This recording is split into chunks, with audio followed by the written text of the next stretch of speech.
Boa noite, eu saúdo a todos com a graça e a paz do Senhor Jesus. Antes de começarmos nosso estudo, eu gostaria de ler novamente um trecho do livro Caminho a Cristo, que eu li no encontro passado e que se encontra à página 70. Diz o seguinte: consagrai-vos a Deus pela manhã, fazei disto vossa primeira tarefa. Seja a vossa oração, toma-me, Senhor, para ser teu inteiramente.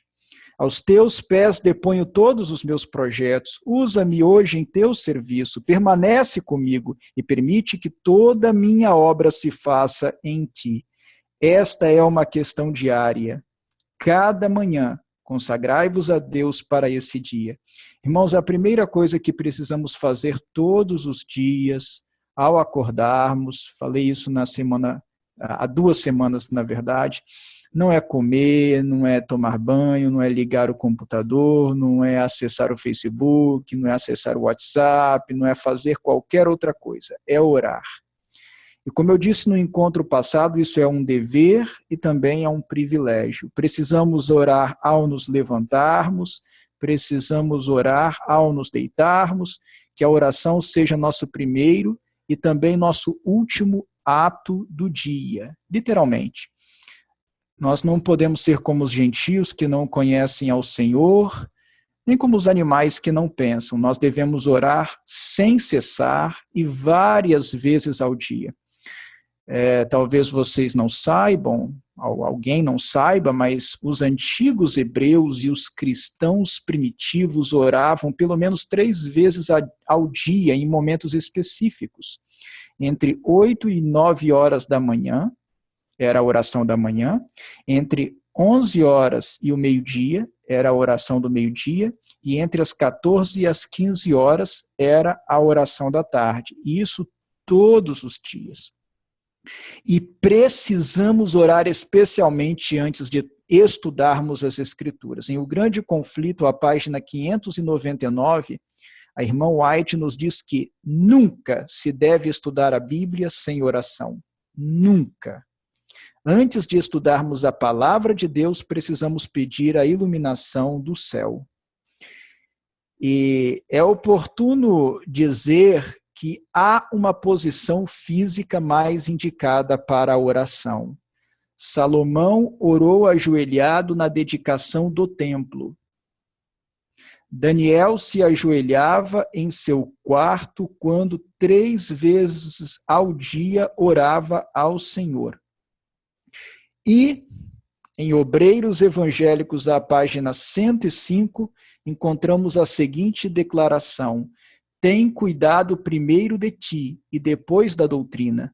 Não permitais que vosso coração seja endurecido pelo pecado. Examinai rigorosamente vossas maneiras e hábitos. Comparai-os com a palavra de Deus e depois tirai de vossa vida todo hábito ou condescendência reprováveis. Ajoelhai-vos diante de Deus e insisti com ele para que vos dê compreensão de sua palavra. Estais certos de conhecer os verdadeiros princípios da verdade. E depois, ao enfrentardes oponentes, não o fareis em vossas próprias forças. Um anjo de Deus se achará a vosso lado para vos ajudar a responder a qualquer pergunta que vos seja dirigida. Cumpre-vos ficar dia a dia, por assim dizer, encerrados com Jesus. E então vossas palavras e exemplos exercerão influência poderosa para o bem.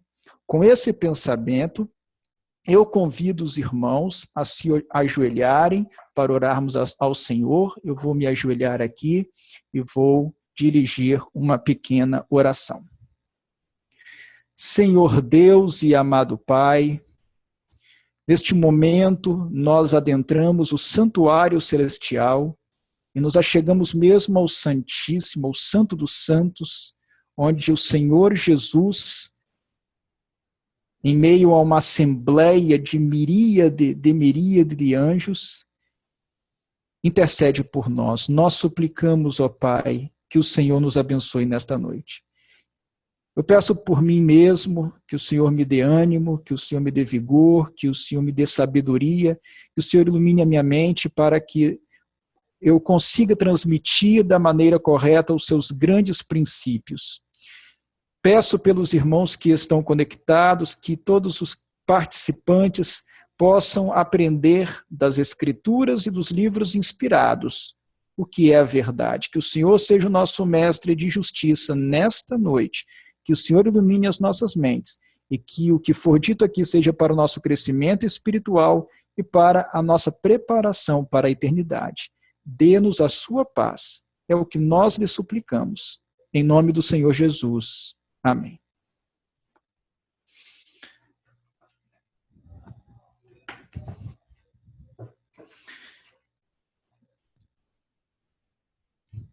Irmãos, o objetivo desta série de estudos consiste em organizar os fundamentos, princípios, regras e aplicações da reforma de saúde num sistema coerente e bem articulado. Um sistema coerente e bem articulado. Tudo com base nos paradigmas bíblicos e nas orientações do espírito de profecia. Mas o que é um sistema? Eu disse que o objetivo desta série de estudos consiste em organizar os fundamentos, princípios, regras e aplicações da reforma de saúde num sistema. Mas o que é um sistema? Bem, um sistema é um conjunto de elementos interdependentes que operam de maneira organizada, ou seja, diferentes elementos interagindo entre si organizadamente exercem uma função específica, a qual não seria exercida daquela exata maneira por nenhum dos elementos isolados. Por exemplo, as partes de um automóvel formam um sistema. Um item aciona o outro, que por sua vez aciona outro ainda, e assim por diante, até gerar a função da locomoção. Então, ao estudarmos os preciosos temas das Escrituras, precisamos reunir as diversas informações sobre determinado assunto a fim de descobrir o sistema da verdade. O sistema da verdade que articula princípios e regras num todo coerente. Vejamos como exemplo, o mandamento do sábado. Nós temos aí esses textos bíblicos com os conceitos referentes à guarda do sábado. Êxodo 20 diz lá nos versos 9 e 10 que no sétimo dia não se deve fazer nenhum trabalho. Êxodo capítulo 16, versículos 22 e 23 diz que no sexto dia da semana, o dia da preparação, o que nós quisermos cozer no forno, devemos cozer no forno, e o que quisermos cozer em água, devemos cozer em água. E tudo que sobrar, que não for consumido na sexta-feira, no dia da preparação, deve ser guardado para a manhã seguinte. Isaías capítulo 58, versículos 13 e 14, diz que nós devemos cuidar para não profanar o sábado, não cuidando dos nossos próprios interesses no sábado, não seguindo os nossos caminhos, não pretendendo fazer a nossa própria vontade, nem falando palavras vãs, palavras que não são apropriadas para o dia de sábado, o sétimo dia da semana. Então aí nós temos as informações bíblicas sobre a guarda do sábado. Desses textos bíblicos inspirados porque foram escritos por autores inspirados, nós extraímos os seguintes conceitos.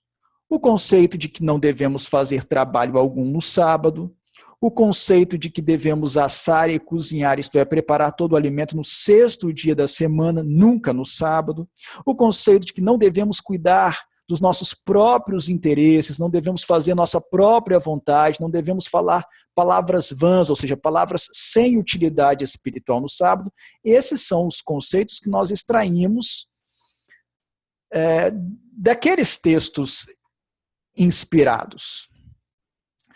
Mas acontece que em Mateus capítulo 12, versículo 5, nós lemos essas palavras de Jesus que vocês estão vendo aí no slide. Ou não lestes na lei que aos sábados os sacerdotes no templo violam o sábado e ficam sem culpa? Porque os sacerdotes no sábado, eles se ocupavam dos sacrifícios de animais, eles tinham que apresentar esses sacrifícios de animais, cozer a carne no sábado, tudo isso era feito no sábado. E nesse texto especificamente, nós podemos dizer que Jesus explicita uma exceção, não fere o espírito da guarda do sábado, executar trabalho especificamente no serviço de Deus, desde que este serviço seja previsto para ser realizado necessariamente no sábado, e não tenha, de maneira alguma, como ser realizado no dia da preparação ou no dia seguinte ao sábado. Jesus se referia aí aos sacrifícios especiais próprios do dia de sábado, previstos em Números, capítulo 28, versículos 9 e 10.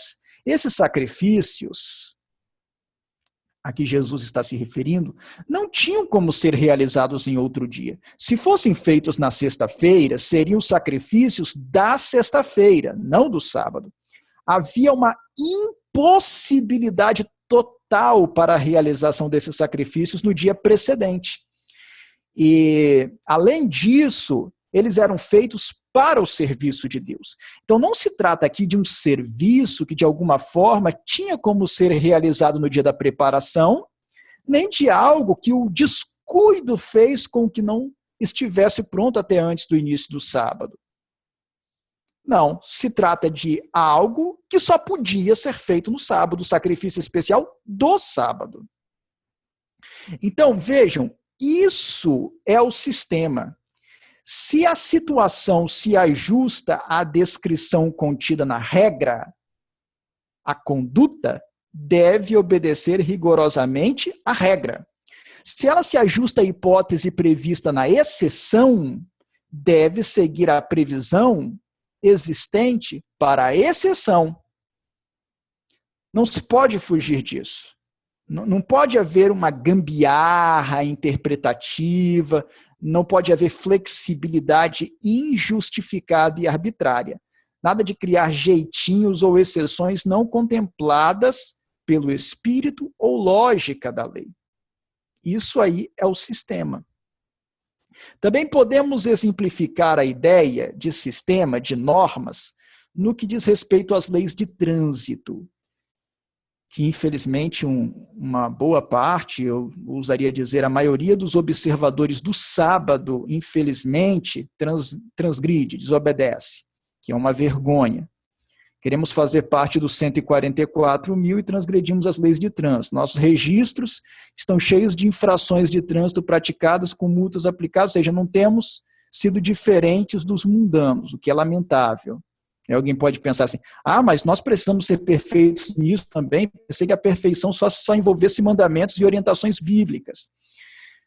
Claro que devemos observar as leis humanas, todos nós sabemos disso, exceto se elas estiverem em conflito com as leis divinas. É óbvio isso. Os 144 mil de que nós falamos tanto farão tudo corretamente. Então já pensaram, um membro dos 144 mil considerado perfeito, cheio de multas de trânsito em seus registros? Não dá, seria uma brincadeira de mau gosto.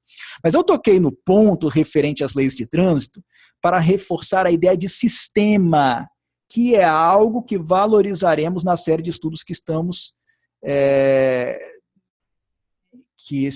conduzindo aqui. A regra é que devemos dirigir dentro do limite da velocidade máxima permitida. Aí alguém se pergunta, mas se eu tiver que levar alguém ao aeroporto e nós tivermos nos atrasado para sair de casa e eu precisar correr para chegar no horário, não será uma exceção? Não, claro que não. Que exceção? Claro que não. Nada de exceção. Isso será uma transgressão que fará os anjos sentirem vergonha, pois dará ocasião para que as hostes da rebelião blasfemem de Deus e de Cristo. Esses são os fiéis e obedientes, dirão entre satânicas gargalhadas. Quer chegar no horário ao aeroporto ou ao trabalho? Saia com suficiente antecedência de casa. Se tiver que levar alguém, já avise para essa pessoa que só conseguirá levá-la se ela estiver pronta dentro do horário. Agora, diferentemente disso, diferentemente dessa situação que eu mencionei, imaginemos que alguém se acidentou gravemente ou está passando muito mal, com risco de vida, e eu preciso correr para chegar ao hospital para socorrê-la. Bem, aí sim exceder a velocidade máxima permitida, nesse caso específico, não será visto como ato ilícito, digno de punição, pois a vida e a integridade física estarão em jogo, configurando uma situação chamada em direito de estado de necessidade, uma exceção que é prevista na legislação.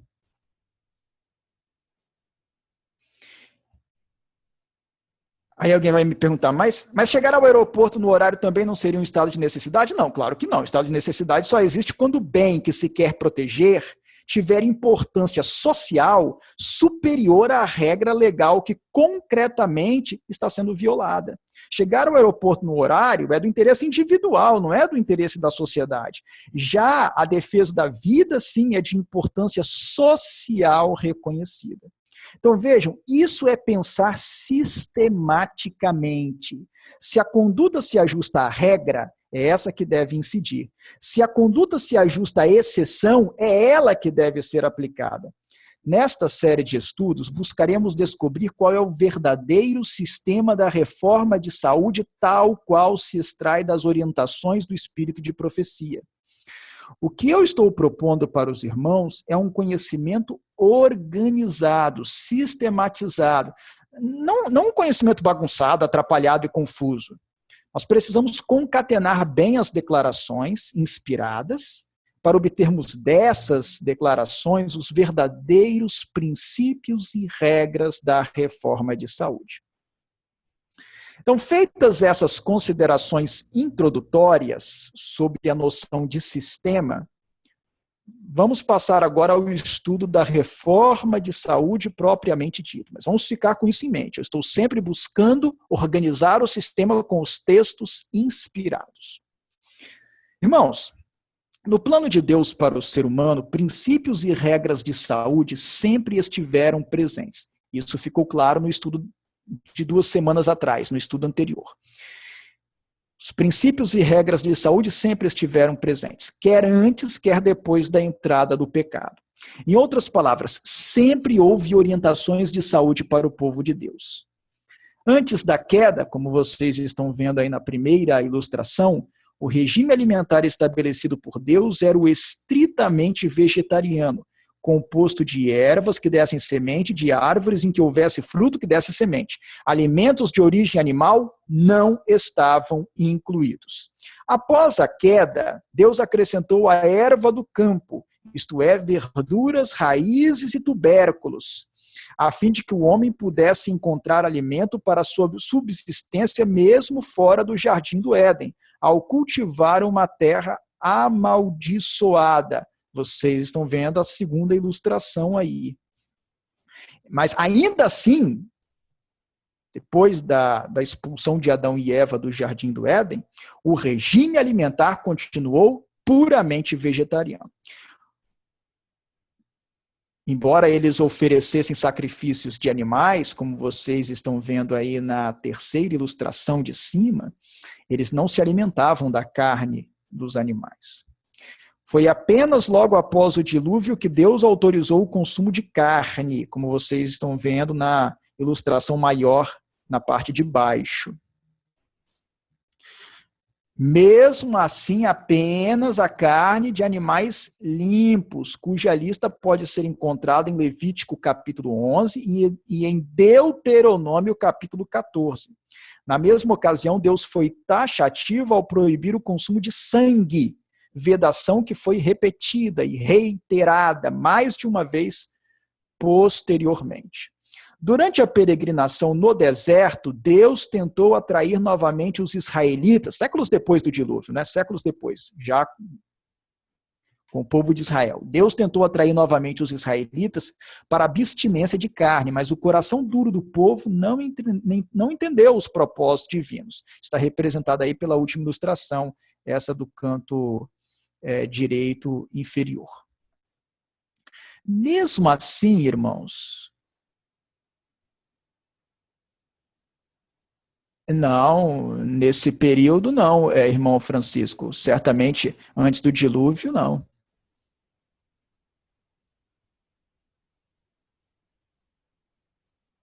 Depois, bem, a parte que tivesse gordura, né, não poderia servir de alimento. Só que isso só foi explicitado claramente na legislação mosaica, né? Bem, eu tenho que continuar porque é muita coisa que eu organizei aqui para explanar. Ok, depois a gente pode refletir mais sobre isso.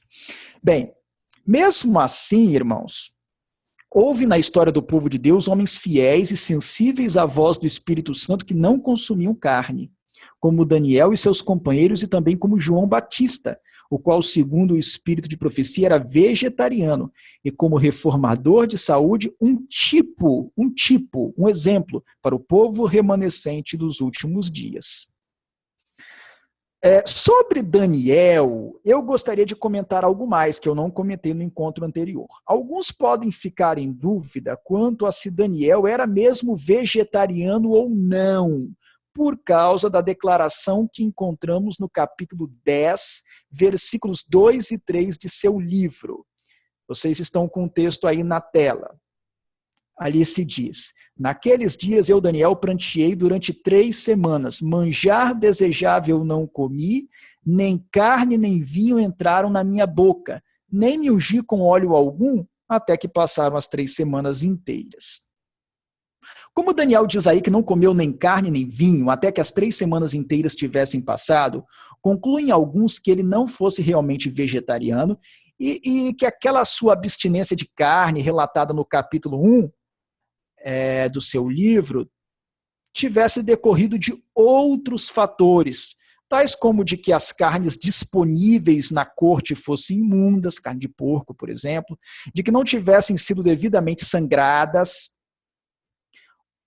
ou de que tivessem sido oferecidas previamente a ídolos. Bem, nós não descartamos esses fatores, nós não descartamos de que houvesse carnes imundas, era a Babilônia, de que as carnes, mesmo as limpas, não tivessem sido devidamente sangradas, ou de que tivessem sido oferecidas antes a deuses pagãos da Babilônia, a Marduk, a Bel, seja lá a qual deus. Para quem não é adventista do sétimo dia, eu admito que essa seria uma interpretação possível, ou seja, de que Daniel e seus companheiros só se abstiveram de carne naquele período do episódio do capítulo 1. Entretanto, para quem realmente aceita o ministério profético de Ellen G. White, não há como não sustentar que Daniel e seus companheiros fossem mesmo vegetarianos. E digo isso por causa do texto que ocorre na meditação matinal nos lugares celestiais, à página 268. Vocês têm o texto aí na tela. Resolveram que, como os alimentos cárneos não haviam feito parte de seu regime antes, tampouco deveriam introduzir-se no futuro. Como o uso de vinho fora proibido a todos os que devessem empenhar-se no serviço de Deus, resolveram não participar dele. Esse texto é claro e insofismável, esse aí de Nos Lugares Celestiais. Esse texto não admite interpretação alternativa. Dele não há escapatória, pois se diz aí expressamente que os alimentos cárneos não tinham feito parte do regime de Daniel antes do episódio do capítulo 1 de seu livro. Mas se é assim, como entender a declaração do capítulo 10, versículo 3? Esse texto que está acima. Bem, em primeiro lugar, irmãos, é preciso observar que o texto de Daniel, capítulo 10, versículos 2 e 3, não diz que o profeta comeu carne em algum momento. O que o verso diz é que Daniel não comeu manjar desejável e que nem carne nem vinho entraram em sua boca até que as 3 semanas tivessem se completado. Aqueles que pensam que Daniel não era vegetariano dependem de uma leitura que nós chamamos de leitura a contrário senso desse verso, do verso de Daniel 10:3. A contrário senso. Ou seja, é com base na leitura invertida do verso que chegam à conclusão de que, fora do período daquelas 3 semanas, Daniel comia carne. Mas a leitura invertida, irmãos, é sempre perigosa, pois pode levar a conclusões incorretas. Tomem cuidado com leituras invertidas de qualquer texto. Ela é perigosa, é uma técnica perigosa. Vejam o caso da primeira carta de Paulo a Timóteo, no capítulo 4, versículo 3. Diz assim, Paulo diz para Timóteo, até a minha chegada, aplica-te à leitura, à exortação, ao ensino. Quer isso dizer que depois da chegada de Paulo, Timóteo deveria parar de ler as Escrituras, quer para si mesmo, quer publicamente, ou parar de exortar, ou parar de ensinar? Não, claro que não. Esse é um exemplo de que leituras invertidas podem levar a conclusões equivocadas. Nós precisamos entender também que o jejum do profeta Daniel não foi um jejum total. Talvez alguém pense que esse jejum de 3 semanas tenha sido um jejum total, mas não foi. Durante os 21 dias de oração, Daniel se privou de alimentos mais elaborados. Por isso é que ele diz que manjar desejável não comi. Ele não se privou de todo e qualquer alimento, mas apenas dos mais sofisticados. Ele se manteve com alimentos bem simples. Aí alguém dirá, mas se eu sou vegetariano, não faria nenhum sentido que eu dissesse que não comi carne durante determinado período, já que não como carne em tempo algum. Ocorre, irmãos, que na linguagem as coisas não são tão simples assim. Por exemplo, seguindo a orientação inspirada, eu, Anderson, não pratico nenhum esporte competitivo. Eu não jogo futebol, não jogo voleibol, não jogo basquetebol, nenhum desses esportes eu não jogo.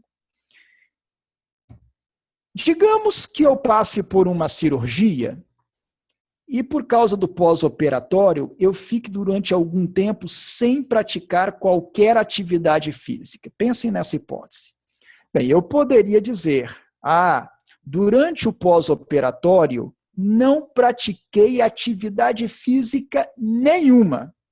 Não pratiquei musculação, não pratiquei corrida, não pratiquei natação, não fiz nada, nada mesmo, nem futebol, nem voleibol, nada. Seria perfeitamente possível e natural uma declaração minha nesse sentido, já que as referências ao futebol e ao voleibol, que eu não pratico de ordinário, comumente, seriam apenas para fins de ênfase, O mesmo se dá quanto ao texto de Daniel, capítulo 10, versículo 3. O que o profeta realmente afirma é que durante 3 semanas inteiras ele não comeu manjar desejável. É isso que ele diz aí, manjar desejável não comi. Essa é a afirmação genérica dele. As referências à carne e ao vinho foram para fins de ênfase. Ele não diz simplesmente que não comeu manjar desejável, carne e vinho. Não, ele não diz isso. Ele não enumera os itens dessa maneira. Daniel afirma que não comeu manjar desejável e, para fins de ênfase, acrescenta: nem carne nem vinho entraram na minha boca. Bem, seja como for, o que importa é que o espírito de profecia nos informa que, como os alimentos cárneos não haviam feito parte do regime de Daniel antes de estar na corte de Nabucodonosor, tampouco deveriam introduzir-se no futuro. Então, para aqueles que creem no dom profético, essa declaração é suficiente. Mas avancemos. Conforme Levítico, capítulo 16, versículos 29 a 31, e capítulo 23, versículos 26 a 32, todo israelita devia afligir a sua alma pelo jejum e pela contrição de espírito no dia da expiação, o 10º dia do 7º mês no calendário judaico, que caía geralmente em outubro do nosso calendário. Ocasião em que o sumo sacerdote entrava no Santo dos Santos do santuário terrestre para purificá-lo. Que a aflição de alma envolvia o jejum é possível provar, é possível extrair dos textos de Salmos, capítulo 35, versículo 13, se você quiser anotar, e Isaías, capítulo 58, versículos 3 e 5. São os textos que provam que afligir a alma envolvia o jejum. Salmos 35, 13 e Isaías 58, 3 e 5. Tratando das atividades referentes ao dia da expiação, Ellen G. White declara em Patriarcas e Profetas, a página 253, que nesse dia toda a congregação de Israel passava o dia em humilhação solene perante Deus, com oração, jejum e profundo exame de coração.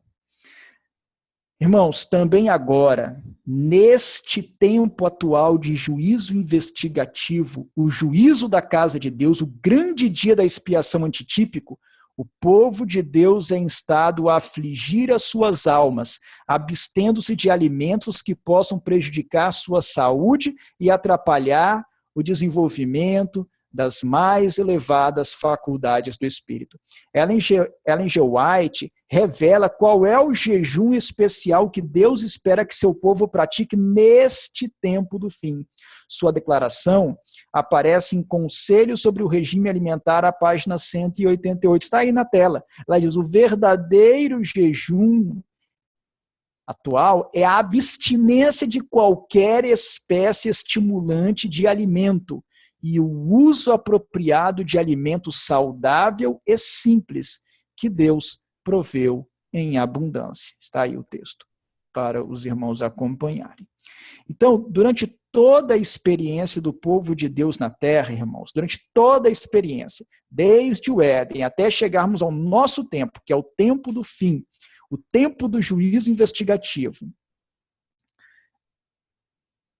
há um elemento que se encontra presente, que sempre se encontra presente no tocante ao cumprimento das orientações de saúde, que é manter o corpo subordinado à mente, manter o apetite e a paixão sob sujeição das faculdades superiores da mente, a consciência, a razão e o juízo. Esse princípio maior sempre esteve presente na história do povo de Deus, na experiência do povo de Deus na terra. Essa orientação sempre esteve presente. E nesse contexto, nenhuma passagem das Escrituras poderia ser mais apropriada que 1 Coríntios capítulo 9, versículos 24 a 27. Não sabeis vós que os que correm no estádio, todos na verdade correm, mas um só leva o prêmio?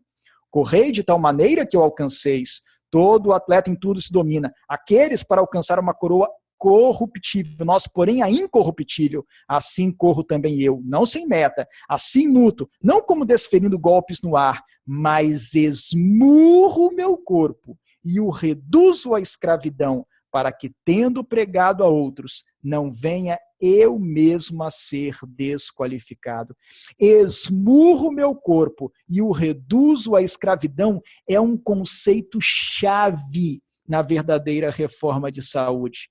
Se você não assistiu ao primeiro encontro desta série, não deixe de fazer isso, pois captar esse conceito é central para a compreensão da verdadeira reforma de saúde. Depois nós podemos colocar aí no chat o link do vídeo do primeiro estudo, para que aqueles que não assistiram ao primeiro estudo possam assistir, que trata desse conceito: esmurro o meu corpo e o reduzo à escravidão. Nós precisamos esmurrar nosso corpo e reduzi-lo à escravidão. Precisamos ser senhores de nós mesmos.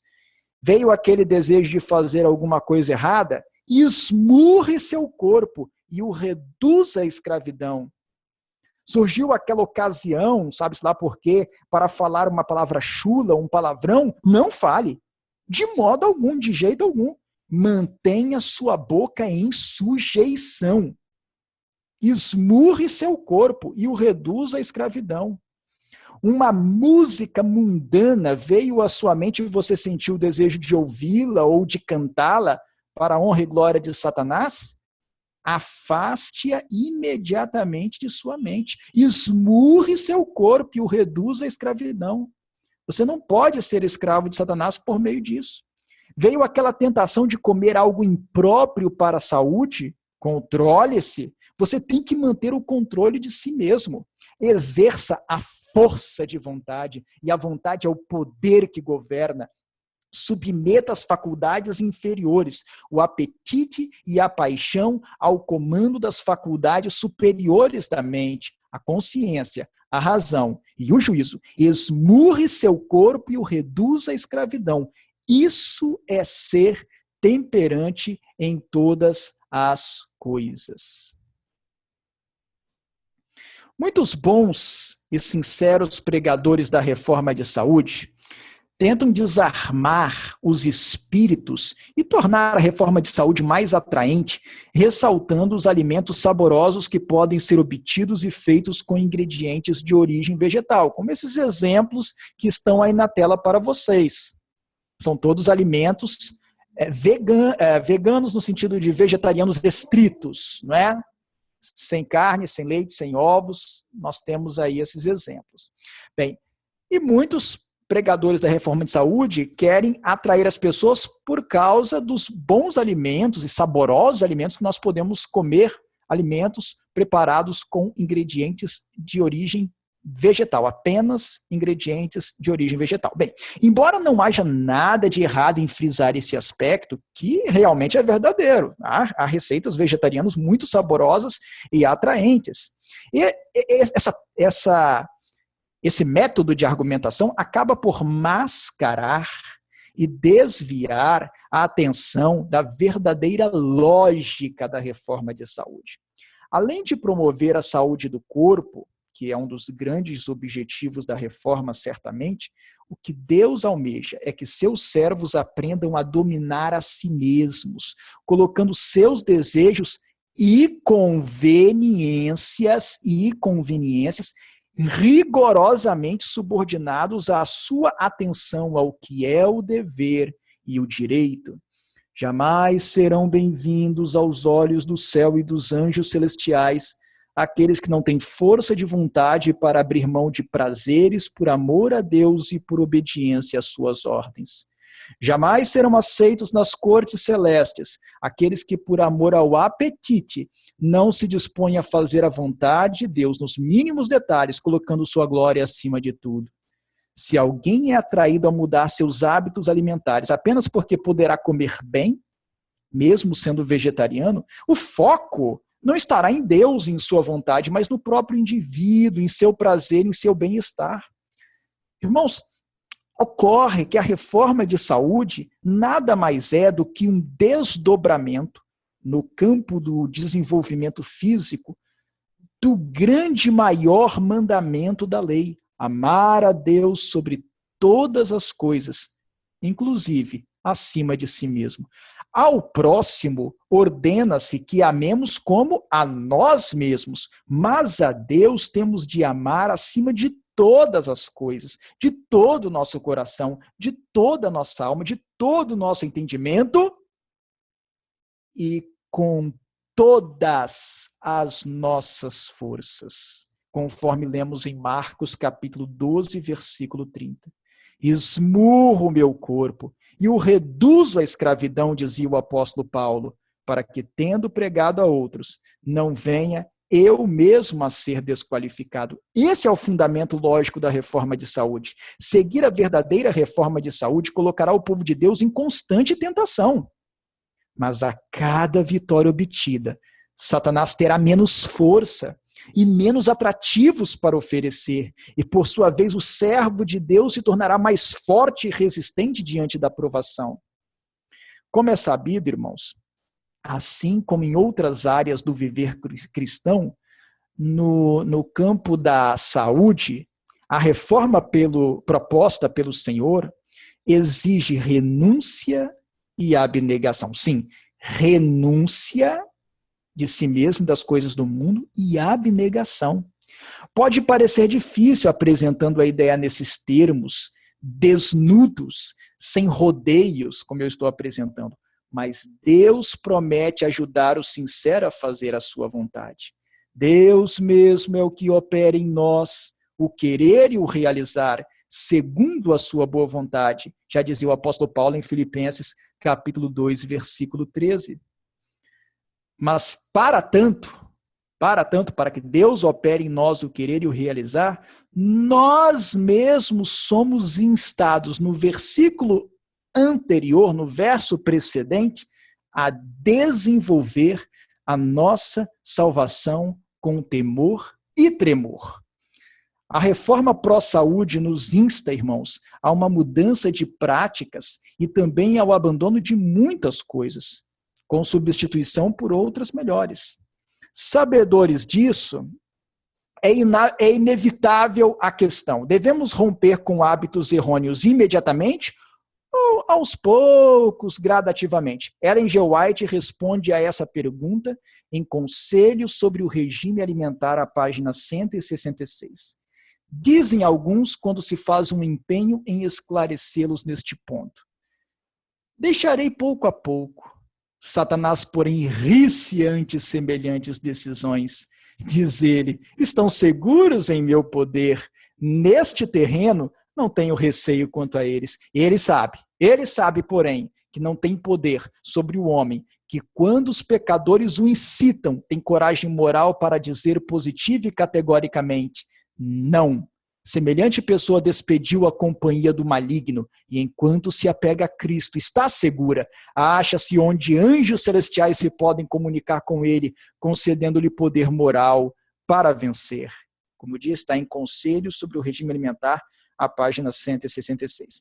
Mas aqui, irmãos, convém fazermos uma ponderação. Na verdade, nesse texto, Ellen G. White está falando especificamente do uso do fumo e das bebidas alcoólicas, itens excessivamente agressivos à saúde e sem nenhuma ou com quase nenhuma qualidade nutricional.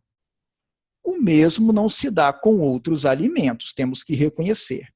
Ellen G. White não colocava todos os itens prejudiciais à saúde ou a serem abandonados no mesmo patamar. O álcool, o café, o fumo e o ópio, além de outras drogas, são altamente prejudiciais, devendo ser abandonados imediatamente. Já a carne, embora tenha muitas repercussões negativas sobre o organismo, ainda assim provê proteína e vitaminas, não se podendo afirmar que seja absolutamente imprópria ao consumo. Do contrário, Deus nunca a teria permitido, não é? E ovos e leite têm propriedades nutricionais importantes, embora não fizessem parte do regime original estabelecido para o homem, nem venham a estar presentes na alimentação dos redimidos no céu, ou na nova terra, razão pela qual o povo de Deus também é chamado a abandonar o consumo de ovos e de leite atualmente. Mas disso que eu estou falando, se conclui que há uma gradação entre as categorias de artigos alimentares que devem ser deixados pelos servos do Senhor neste tempo do fim. Tiago White escreveu a respeito, e as suas palavras se encontram no apêndice 2 de Conselhos sobre o Regime Alimentar. E a página 498 ocorre a seguinte declaração de Tiago White: ao passo que fumo, chá e café podem ser deixados imediatamente, cada um por sua vez, entretanto, para aqueles que estejam desafortunadamente escravizados a todos, as mudanças na alimentação devem ser feitas com cuidado, cada uma por sua vez. E enquanto ela quer dizer isto aos que se encontram em risco de fazer demasiado rápido as mudanças, diria também aos tardios: estais certos, e não esqueçais o mudar. Os fatos mais simples possíveis exigem uma mudança dos hábitos comuns da vida, mas não sejam elas feitas tão depressa que prejudiquem a saúde e a constituição. O que se está tentando ressaltar aqui, irmãos, é que há uma gradação de essencialidade e superfluidade dos alimentos, assim como há uma gradação de prejudicialidade para o organismo. Esses são os critérios com os quais nós vamos trabalhar.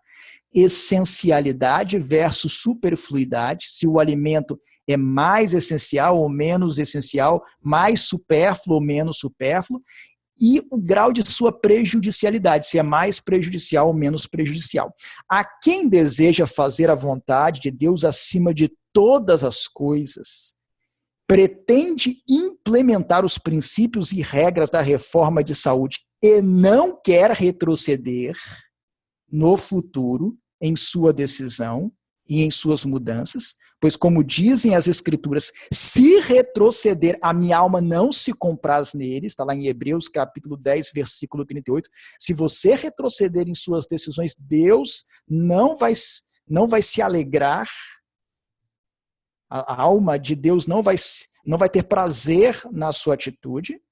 Então, se você quer fazer a vontade de Deus e não quer retroceder, eu vou sugerir alguns parâmetros que você deve adotar ao implementar a reforma. Bem, em primeiro lugar, procure sempre agradar a Deus e não ao apetite, em cada decisão referente ao que comer e ao que não comer. Diz o apóstolo Paulo em 1 Coríntios capítulo 10, versículo 31, portanto, quer comais, quer bebais, ou façais outra coisa qualquer, fazei tudo para a glória de Deus. Tenha isso na sua mente, coloque isso na sua mente. É a sua principal diretriz. Em segundo lugar, preocupe-se com a nutrição de seu corpo e não com os apelos do apetite depravado. O apetite tem de ceder e se reformar também. Então você vai se preocupar acima de tudo com a nutrição, não com os apelos do apetite, do paladar. E por fim, em terceiro lugar, olhem bem, prestem atenção nesse terceiro ponto. Abandone primeiramente o que é mais prejudicial e menos essencial ou mais supérfluo ao organismo. E depois, em seguida, o que é menos prejudicial e mais essencial, ou menos supérfluo, tanto faz, ao organismo. Siga essa ordem. Esse terceiro parâmetro aí, já permite perceber que muitos estão seguindo uma reforma de saúde de ponta cabeça. Por exemplo, irmãos, não faz sentido algum que alguém abandone o consumo de carne que apesar de ser indigesta e prover muitas toxinas, ainda assim é fonte de proteína e vitaminas, e ao mesmo tempo continue ingerindo refrigerantes, que nada mais é do que água com gás carbônico, muito açúcar refinado e corantes, algo totalmente prejudicial à saúde e que não provê nenhum nutriente relevante para o organismo. Não faz sentido, irmãos. A pessoa abandona o consumo de carne e continua usando refrigerantes. Absurdo! É absurdo. Quem deseja sinceramente reformar seu regime alimentar deve abandonar o consumo de refrigerantes antes, ou pelo menos ao mesmo tempo, de se abster de carne. O mesmo se pode dizer de chicletes, balas, pirulitos, confetes, biscoitos recheados, salgadinhos industrializados, etc. Aliás, por que não incluir aqui os pães doces com coberturas e recheios, os bolos igualmente confeitados e recheados, os quindins, os pudins, os sonhos, as queijadinhas, etc. Ellen G. White tece o seguinte comentário em Conselhos sobre o Regime Alimentar, à página 329. Se havemos de andar na luz a nós dada por Deus, precisamos educar nosso povo, velhos e novos, a dispensar aquelas comidas que são ingeridas apenas por condescendência com o apetite.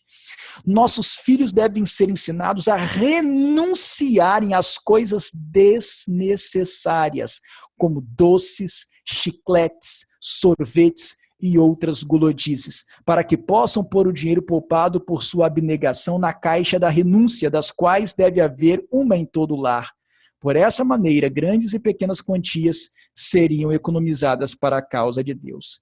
De acordo com a luz dada a Ellen G. White, a mistura de leite e açúcar pode chegar a ser mais prejudicial que a carne. Em Conselho sobre o Regime Alimentar, a página 330, ela declara: pudéssemos nós saber que os animais estavam em perfeita saúde. E eu recomendaria que o povo comesse carne, de preferência grandes quantidades de leite com açúcar. Ela não causaria o mal que leite com açúcar ocasionam. O açúcar abarrota o organismo, entrava o trabalho da máquina viva. Em Conselho sobre o Regime Alimentar, à página 334, encontramos a seguinte declaração.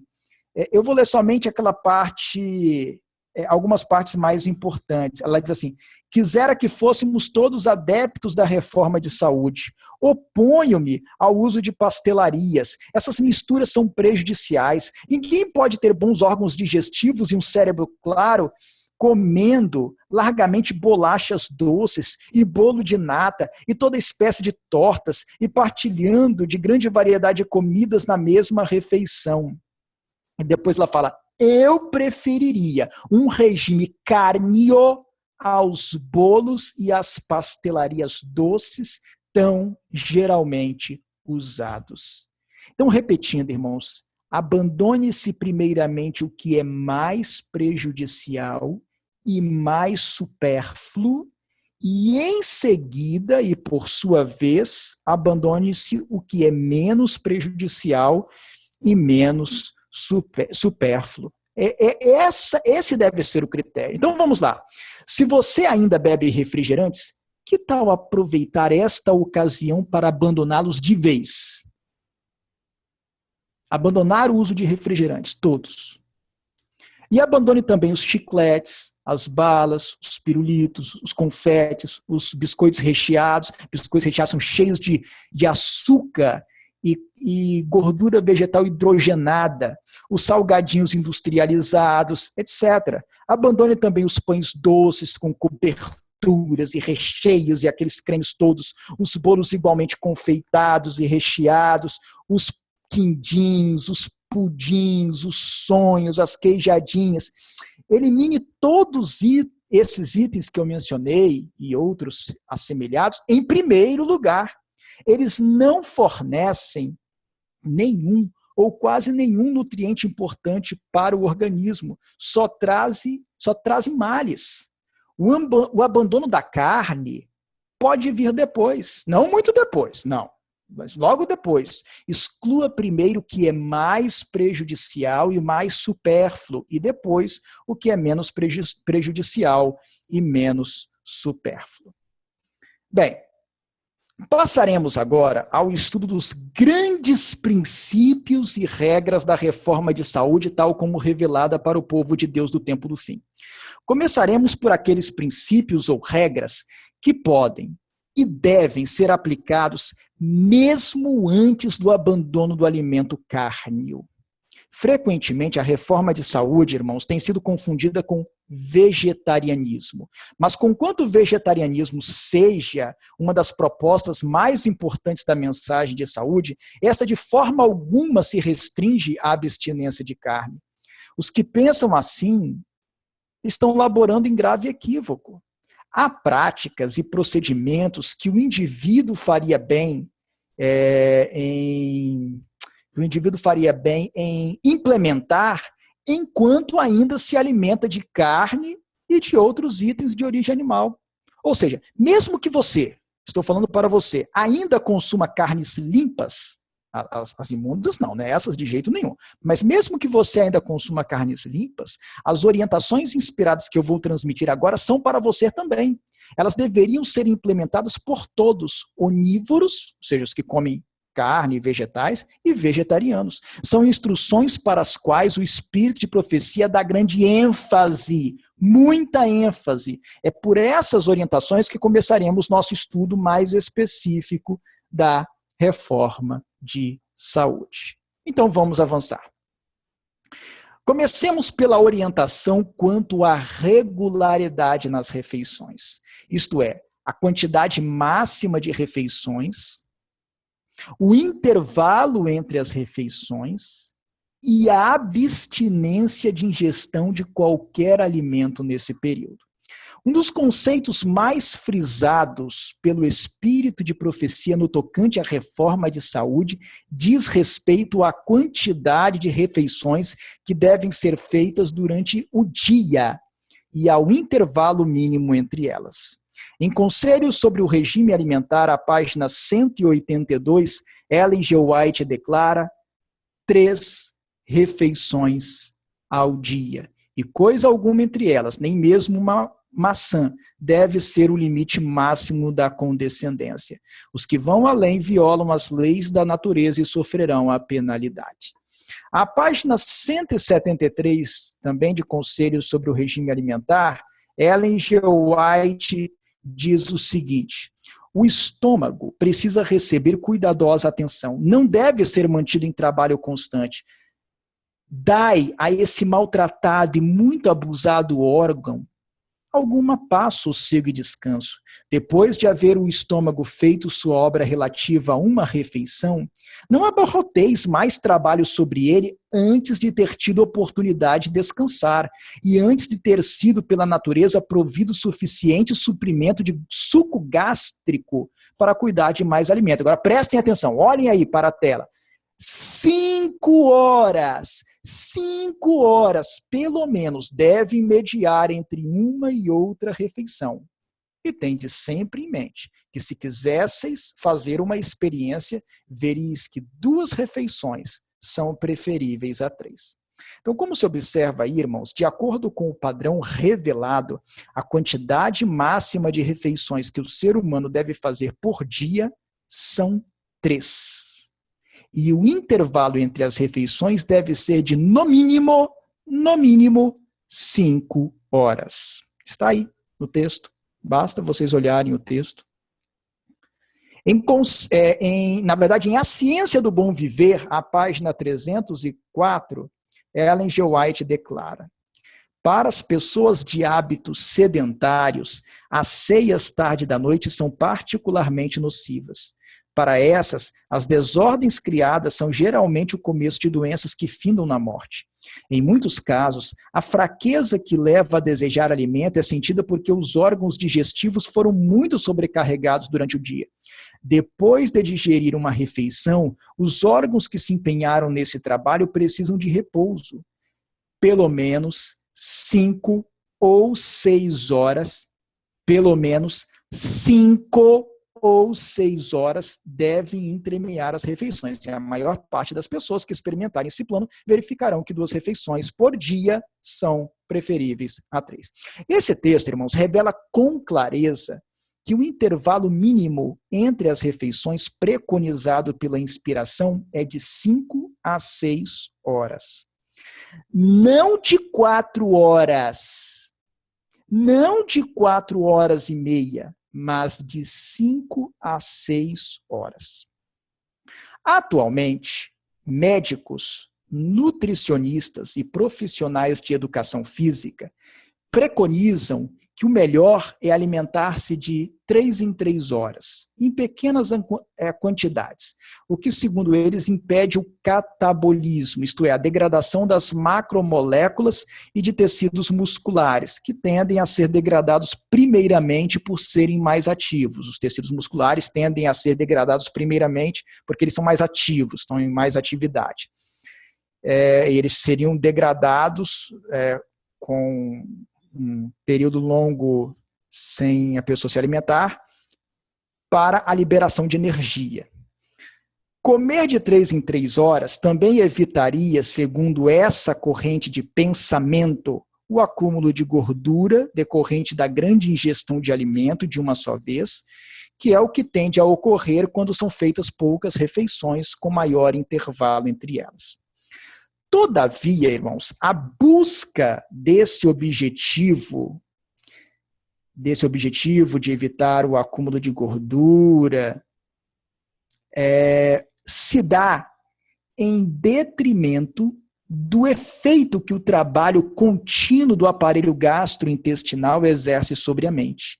Mantendo o organismo em constante atividade de digestão, o fluxo sanguíneo é drenado do cérebro e de outras partes do corpo para o aparelho gastrointestinal, impedindo que a mente esteja livre, ativa e tranquila para receber as influências sutis do Espírito Santo. Ou seja, um sistema de refeições de 3 em 3 horas não contribui para o aprimoramento do caráter cristão. Além disso, a aparente unanimidade atual em torno do método de 6 refeições diárias com intervalos de 3 em 3 horas é falsa. Parece que essa é a verdade absoluta no momento, alimentar-se de 3 em 3 horas. Mas essa aparente unanimidade é falsa, havendo vários estudos e profissionais sustentando conclusões diversas. Pesquisas recentes revelaram que 2 refeições diárias são mais eficientes para a perda de peso e também para o tratamento de diabetes do tipo 2. Se quiserem, posso lhes indicar um texto bem interessante sobre o assunto, mas vou fazer isso no final do nosso encontro.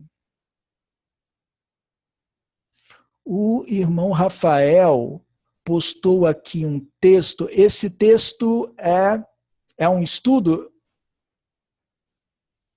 é um artigo científico.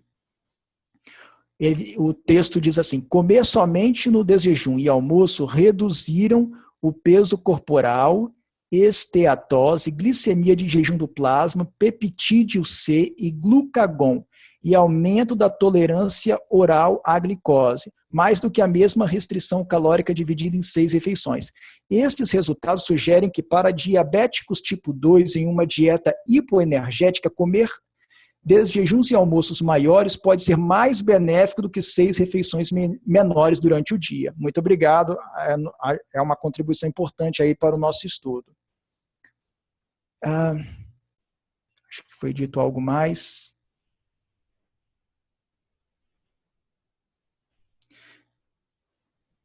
Isso, o Rafael, depois compartilhe aí o link para os irmãos, acho que eles vão apreciar. Seja como for, irmãos, o que importa é que o espírito de profecia orienta que devemos fazer no máximo 3 refeições diárias, com intervalos de 5 a 6 horas entre elas. sendo o criador da maquinaria humana. Deus sabe o que é o melhor para o nosso corpo e para a nossa saúde. Então, se você termina de fazer seu desjejum às 7h30, você terminou de fazer o seu desjejum às 7h30, quando é que poderá começar a fazer sua segunda refeição? Somente a partir de 12h30. E se você terminar de almoçar às 13h30, quando é que poderá começar a fazer sua terceira refeição? Somente a partir de 18h30. O intervalo de 5 horas é computado entre o fim da refeição precedente e o início da refeição atual, a que se vai tomar. Alguns poderão alegar que não precisamos ser tão estritos nesse intervalo de 5 horas, que Ellen G. White quis apenas dar uma ideia aproximada do intervalo que devemos dar entre as refeições. Mas, irmãos, a aproximação que Ellen G. White faz já está especificada no texto, de 5 a 6 horas. Ela já especificou a aproximação de 5 a 6 horas. Se a pessoa dá um intervalo de 4h30, por exemplo, ela terá reduzido a aproximação para 4 a 5 horas, que não é o que está no texto inspirado. Ou vamos seguir a orientação tal como ela se encontra, ou precisamos seguir nada, porque aí já vamos estar seguindo a nossa própria vontade. Vale frisar que Ellen G. White não ensinava uma coisa e fazia outra. Ela buscava praticar o que pregava. O procedimento adotado em sua casa é revelado em Conselhos sobre o Regime Alimentar, a página 490, está aí na tela. Temos em nossa família o desjejum às 6h30 e o almoço à 1h30. Não ceamos. Mudaríamos um pouco nossas horas de refeição, não fosse serem essas as horas mais convenientes para alguns membros da família. Muitos, porém, alegarão que comem a todo tempo, em intervalos irregulares, ou fazem diversas refeições porque sentem necessidade, sentem fome. Dirão que sentem essa necessidade principalmente antes de dormir. Alguns vão dizer isso. Mas prestem atenção ao que Ellen G. White diz em Conselhos sobre o Regime Alimentar, a página 174. Lemos aí o seguinte: muitos condescendem com o pernicioso hábito de comer justamente antes de dormir. Podem ter tomado 3 refeições regulares. Contudo, por ter uma sensação de desfalecimento, como se estivessem com fome, tomam um lanche ou 4ª refeição. Tendo condescendido com esta prática errada, tornou-se ela um hábito. E eles têm a impressão de não poderem dormir sem tomar um lanche justamente antes de se recolherem. Em muitos casos, a causa desse desfalecimento é terem sido os órgãos digestivos por demais sobrecarregados através do dia, para cuidar de alimento inadequado, forçado sobre o estômago, com demasiada frequência e em quantidades excessivas. Os órgãos digestivos assim sobrecarregados tornam-se cansados e carecem de um período de completo repouso do trabalho para recuperar suas exauridas energias. Nunca se deve tomar uma segunda refeição sem que o estômago tenha tido tempo para descansar do trabalho de digerir a refeição precedente. Caso seja tomada uma terceira refeição, deve ela ser leve e várias horas antes de ir para a cama.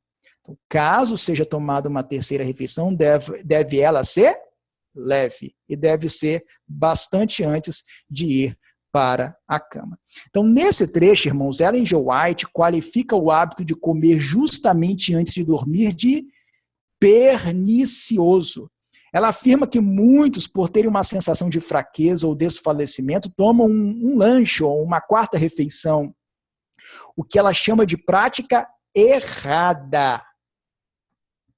Explica que a causa dessa sensação de fome é por terem sido os órgãos digestivos por demais sobrecarregados durante o dia, pois as pessoas comem a todo tempo e entre as refeições. E por fim, irmãos, ela aconselha que caso seja tomada uma terceira refeição, deve ela ser leve várias horas antes de ir para a cama.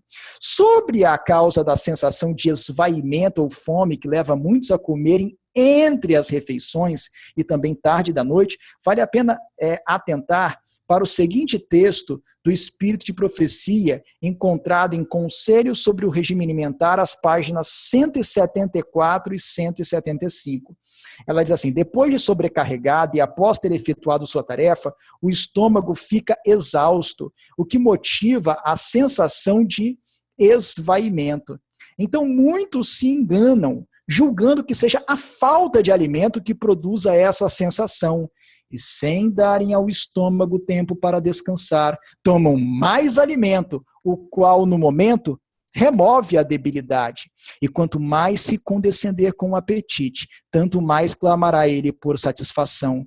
Esse desfalecimento é geralmente resultado do comer carne e comê-la frequentemente e em demasia. O estômago torna-se cansado por ser mantido constantemente em atividade, cuidando de alimentos nem sempre o mais saudável. Sem tempo para descansar, os órgãos digestivos enfraquecem-se, de onde a sensação do esvaimento e desejo de comer frequentemente.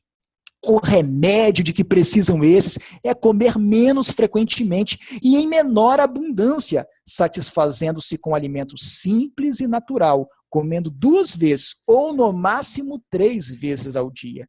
O estômago precisa de períodos regulares de trabalho e repouso e, por isso, é uma das mais nocivas violações das leis da saúde o comer irregularmente e entre as refeições.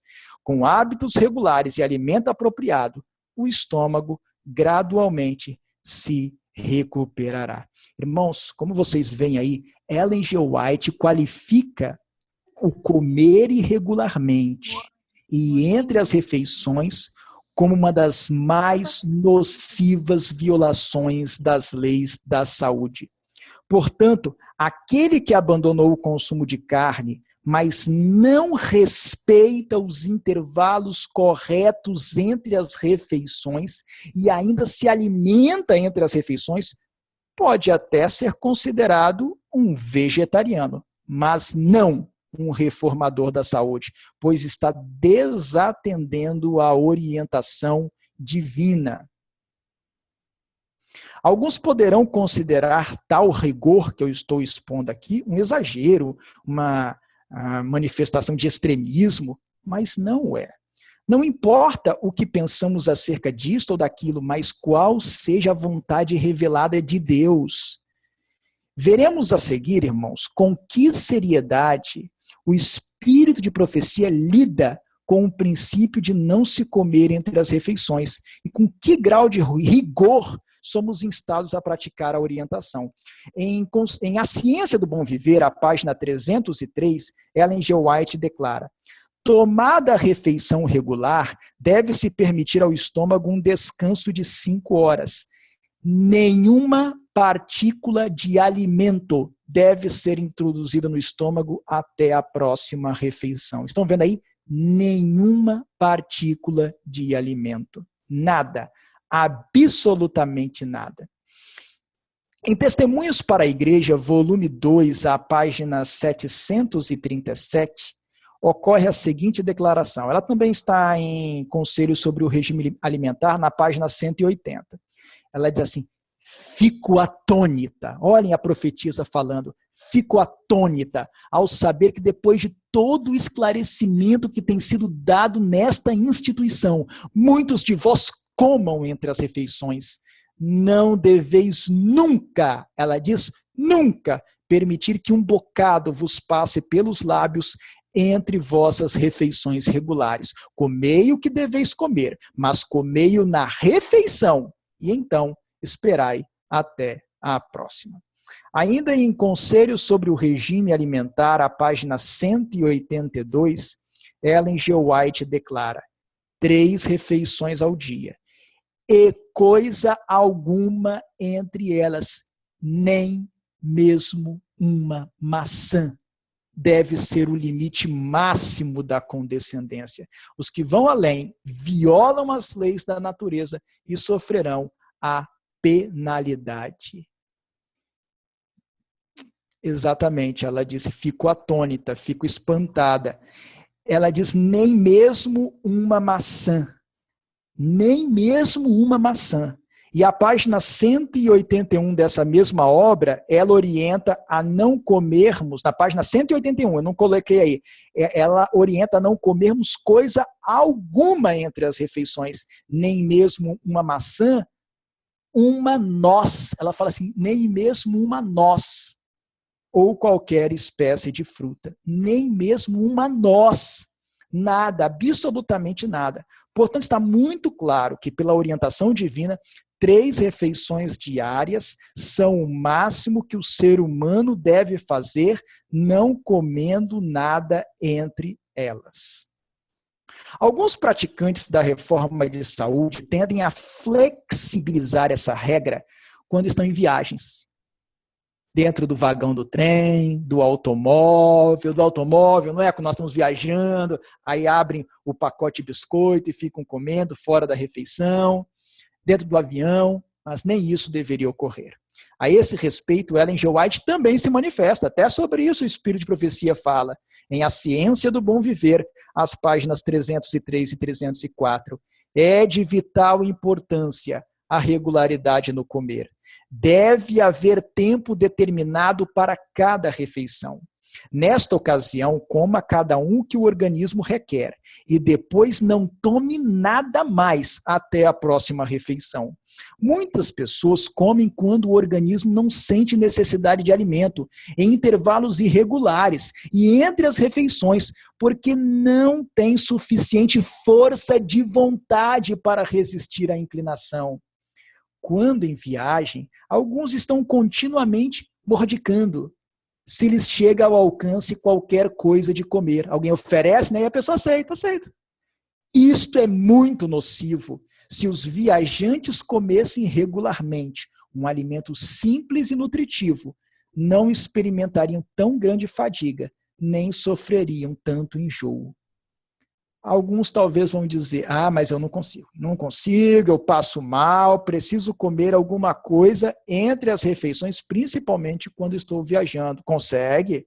Consegue, sim, claro que consegue. Esmurre seu corpo e o reduza à servidão. Faça uso de alimentos de qualidade nas refeições regulares, com preferência pelos alimentos integrais, porque eles são digeridos mais lentamente, e beba muita água durante o dia. Sim, beba muita água durante o dia. Frequentemente, essa sensação de fome, eu já percebi isso no meu organismo. Muitas vezes, essa sensação de fome é, na verdade, desidratação. O organismo costuma confundir os sinais de fome e de sede, principalmente quando o mau hábito está arraigado. Se princípios corretos forem implementados, em pouco tempo, o corpo se ajustará e a pessoa perceberá com maior facilidade que a fome que pensava sentir, na verdade, não é fome, é sede. Mas avancemos. Outro princípio que tem sido desconsiderado por muitos que pensam estar seguindo a reforma de saúde é a orientação de que o desjejum deve ser a principal refeição do dia. Acerca desse ponto, Ellen G. White faz a seguinte declaração em Conselhos sobre o regime alimentar, à página 173. É costume e norma da sociedade, do mundo, da Babilônia, do Egito, tomar um desjejum leve. Mas não é esta a melhor maneira de tratar o estômago. Na ocasião do desjejum, o estômago está em melhores condições de cuidar de mais alimento do que na segunda ou terceira refeição do dia. O hábito de tomar um desjejum insuficiente e um lauto almoço é errado.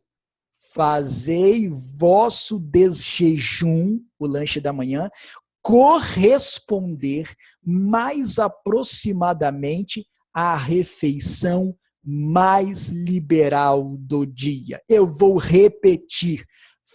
é uma ordem, fazei vosso desjejum corresponder mais aproximadamente à refeição mais liberal do dia. Não adianta abandonar o consumo de carne e de outros alimentos não saudáveis, ou mesmo respeitar o intervalo de 5 horas entre as refeições, enquanto se adota a prática de se fazer um desjejum leve, fraco e insuficiente e de se fazer um almoço generoso. Quem procede assim continua não seguindo a reforma de saúde. Aqui, irmãos, encaixa-se bem o ditado que diz: pela manhã, comer como um rei.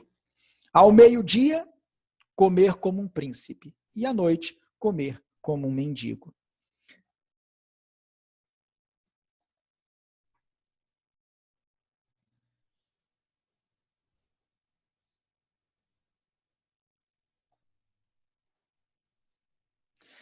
Também é totalmente incorreto não tomar o desjejum e fazer aquilo que os americanos chamam de brunch. Isto é, um meio termo entre o breakfast, o desjejum, e o lunch, o almoço. Isso revela desordem na rotina e nas práticas do indivíduo, mas Deus é um Deus de ordem e seu povo deve ter ordem em todos os seus procedimentos. O melhor a fazer é acordar cedo, imediatamente, depois de orar, é claro, primeiramente a devoção, a oração, entregar a sua alma a Deus, e logo depois, imediatamente, ingerir água não gelada. Essa água purificará o estômago e o intestino, preparando-o para receber o alimento. Entre 20 minutos e meia hora depois de se ingerir a água, é que o indivíduo deverá tomar seu desjejum, o qual deve ser substancioso. Essa prática brasileira de comer apenas um pãozinho é totalmente contrária aos princípios de saúde. Deve-se fazer uso de frutas frescas, pode ser aí mamão, maçã, banana, o que você quiser. Frutas secas, primeiro mencionei frutas frescas, frutas secas, as passas, cereais, como aveia, por exemplo, granola, que é uma mistura de cereais, castanhas e passas, pães integrais, bolos e bolachas simples, sem uso de fermento químico, pastas e patês, não maionese, essa maionese comum, não. Nós estamos falando de os patês vegetarianos, né?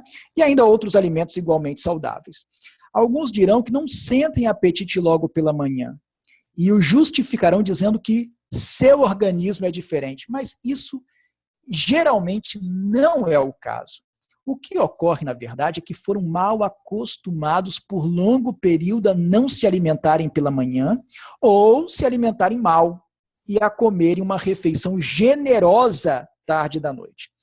Esmurrem seu corpo e o reduzam à servidão e logo seus hábitos e gostos mudarão. Façam o seguinte, para operar a mudança, esforcem-se por não comer tarde da noite a partir de determinado dia. Nessa mesma oportunidade, lembrem-se de beber muita água durante o dia. Então, durante o dia você vai beber muita água e não comer tarde da noite. Façam a última refeição leve, bem leve, até às 18 ou 19 horas, ou pouca coisa depois disso. E não se recolham para dormir muito tarde. Na manhã seguinte, estou orientando como fazer a mudança. Na manhã seguinte, mesmo contra o desejo, forcem-se a beber água. Não gosto. Não, force a beber água. Logo ao acordar e a ingerir um desjejum mais generoso. Não estou com fome. Como assim mesmo? É possível que ainda não sintam desejo de comer nessa ocasião, mas forcem-se a isso. Repitam o procedimento nos dias subsequentes, mesmo contra a inclinação. Se adotarem esse procedimento com afinco, agindo corretamente, sem falha, Após alguns dias, certamente perceberão que acordarão com grande desejo de se alimentar, pois o organismo, aos poucos, se adaptará à nova rotina. Aconteceu comigo, acontece com outras pessoas, pode acontecer com você também. É assim que se coloca o apetite sob sujeição das faculdades superiores da mente. Mas avancemos. Não ingerir líquido entre as refeições. Outra importantíssima orientação do espírito de profecia, cuja implementação é simples e não deveria ser praticada, e deveria ser praticada, mesmo enquanto a pessoa ainda se alimenta de carne, diz respeito a não ingerir alimento sólido com líquidos. A Karine está nos dando uma contribuição. É uma lei, a repetição dos atos criam os hábitos, é verdade. Então, a orientação seguinte aqui é, mesmo se você ainda, vai parar, mas ainda come carne, mas não faça ingestão de alimento sólido com líquidos. Parou, acabou. A partir de amanhã você já não vai fazer mais isso. Diz Ellen G. White em Conselho sobre o Regime Alimentar, a página 420. Muitos cometem um erro em beber água fria com as refeições. Tomada com as refeições, a água diminui o fluxo das glândulas salivares. E quanto mais fria a água, maior o prejuízo para o estômago. O alimento não deveria ser regado a água. Nenhuma bebida se faz necessária com as refeições. Memorize isso daí, olha. Uma orientação tão fácil de ser seguida. Nenhuma bebida se faz necessária com as refeições. Conselho sobre o regime alimentar, página 420. Nenhuma, ela não fala algumas, não. Nenhuma bebida se faz necessária com as refeições. A página 106 da mesma obra, Ellen G. White também declara o seguinte: muitos erram em beber água fria às refeições. O alimento não deve ser misturado com água. Tomadas as refeições, a água reduz o fluxo de saliva. E quanto mais fria a água, maior o dano causado ao estômago. Limonada ou águas geladas, tomadas as refeições, retardarão a digestão, até que o organismo tenha provido suficiente calor ao estômago, habilitando-o a retomar o seu trabalho, mastigar e devagar, permitindo que a saliva se misture com o alimento. Portanto, irmãos, conforme esses textos inspirados, nem limonada, nem água, ou mesmo bebida alguma deve ser tomada com as refeições. E há duas razões para essa orientação. A primeira razão é que o líquido neutraliza a ação da amilase salivar, impedindo seu efeito sobre os alimentos sólidos. Como é sabido, a digestão do carboidrato começa na boca, pela saliva. A irmã White fala sobre isso. O líquido atrapalha esse processo.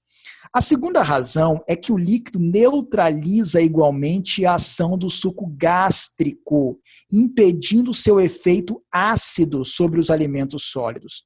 Quando estes são ingeridos com alguma bebida, o organismo precisa primeiramente drenar o líquido para restaurar as condições propícias à ação do suco gástrico. Só então os alimentos sólidos começam a ser digeridos.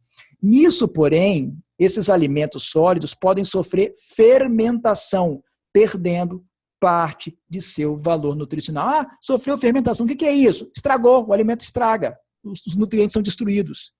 Muitos professos reformadores da saúde violam abertamente esse princípio, alegando que estão acostumados a isso e que acham que não faz mal nenhum. Porém, o servo de Deus não segue seus próprios pensamentos e sentimentos, mas a vontade revelada do Senhor. Aí alguns talvez venham a indagar: se é assim, jamais haverá oportunidade de tomarmos um suco? Embora comer a fruta seja sempre preferível, sucos também são benéficos e recomendados pelo espírito de profecia. Os sucos podem ser ingeridos da seguinte maneira: vencidas as 5 horas de intervalo, contadas desde o término da última refeição, pode-se tomar um suco de frutas antes de se comer o alimento sólido. Então, acabou o prazo ali de 5 horas, 5 a 6 horas, eu posso tomar um suco de fruta, por exemplo, um suco de laranja. A antecedência com que o suco de frutas pode ser tomado não está definida na revelação. Ela não chegou a definir quanto tempo antes da refeição propriamente dita, do alimento sólido, eu posso tomar o suco de frutas. A revelação não chega a tratar disso, a senhora White não fala sobre isso. Mas a sugestão que tem sido feita é que isso seja de 15 a 30 minutos. Então vocês têm um esquema aí. Fiz uma refeição, deixei passar pelo menos 5 horas. 4 horas não, 4 horas e 30 minutos não, 5 horas. Aí eu vou tomar um suco ou água. Água eu posso tomar todo esse período, mas o suco só depois das 5 horas, porque o suco tem que passar por digestão. Então, após as 5 horas de intervalo, eu uso o suco. E aí eu espero uns 20 minutos, 15 minutos, 20 minutos, 30 minutos, você vai avaliar conforme você estiver sentindo no momento, e você então vai comer o alimento sólido. Vai seguir esse esquema aí. Muito bem. Vamos avançar.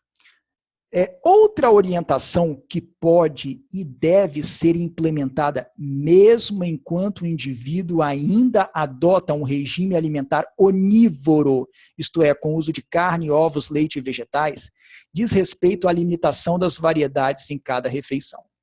Não raras vezes, os professos seguidores da reforma de saúde, isto é, aqueles que já adotaram o vegetarianismo, enchem seus pratos na hora do almoço e do jantar, ingerindo 5, 6, 7, 8 ou mais variedades de alimentos.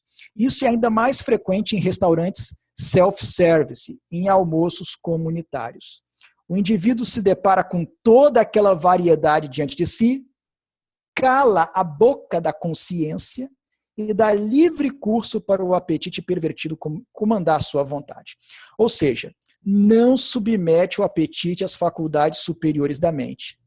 Assim, mesmo sendo vegetariano, mistura muitos pratos diferentes e em grande quantidade, empaturrando-se e tornando sua mente menos receptiva às influências sutis do Espírito Santo de Deus. Irmãos, de nada adianta vegetarianismo praticado dessa maneira. Não adianta. Ellen G. White trata do assunto em Conselhos sobre o Regime Alimentar, a página 169. Olhem aí o slide. Sabeis que podeis comer 2 ou 3 espécies de alimento numa refeição, sem dano para vossos órgãos digestivos. Quando sois convidados para uma refeição, evitai a muita variedade de alimento que os que fizeram o convite vos põem na frente. A página 109, também de Conselhos sobre o Regime Alimentar, Ellen G. White orienta: não tenhais à mesa, numa mesma refeição, variedade muito grande de alimentos. 3 ou 4 pratos são o bastante. 3 ou 4 pratos são o bastante. Com essas recomendações, o que é que você deve fazer já a partir de amanhã? De amanhã. Vai almoçar num restaurante self-service? O que você vai fazer? Ao entrar no estabelecimento, dê primeiramente uma olhada nos pratos disponíveis e elabore em sua mente o seu cardápio. Escolha 3 ou, quando muito, 4 variedades. 5 variedades? Não, ela falou 5 variedades aí? Não, falou 4. Não, 5 variedades não. No máximo 4 variedades. E isso se os pratos escolhidos forem simples. Se um deles for muito elaborado, com várias misturas, reduza a variedade para 2, ou, quando muito, 3 pratos diferentes. Faça a conta mesmo, estou falando para fazer a conta, é a orientação divina. Pegue uma boa quantidade de salada crua, depois pegue uma fonte de carboidrato, pode ser macarrão de sêmola, pode ser batata, pode ser arroz integral. Por fim, pegue uma fonte de proteína vegetal, é a minha sugestão, mas se você ainda come carne, que seja carne, mas é isso, é assim. desse jeito mesmo. Nada de encher o prato com muitas variedades, pois isso é violação do princípio.